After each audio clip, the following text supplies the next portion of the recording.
மது குடிப்பதை பற்றி எச்சரிக்கை. நீதிமொழிகள் 20:1. மதுபானம் அமளி வண்ணும், அதனால் மயங்குகிற ஒருவனும் ஞானவானல்ல.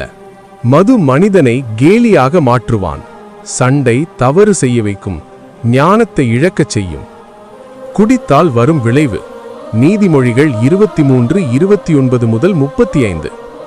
ஐயோ, யாருக்கு வேதனை, யாருக்கு துக்கம், யாருக்கு சண்டைகள், யாருக்கு புலம்பல், யாருக்கு காரணமில்லாத காயங்கள், யாருக்கு இரத்தம் கலங்கின கண்கள்.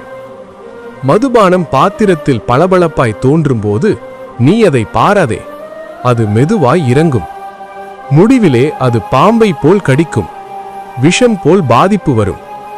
ஆரம்பத்தில் சந்தோஷம் போல தெரிந்தாலும் முடிவில் அழிவுதான். மது குடிப்பவன் தேவனுடைய ராஜ்யத்தை பெறமாட்டான். 1 கொரிந்தியர் 6:9-10. மது குடிப்பவர்கள் தேவனுடைய ராஜ்யத்தை சுதந்தரிக்க மாட்டார்கள். தொடர்ந்து மது வாழ்க்கை நடத்துவது தேவனோடு உள்ள உறவை அழிக்கும்.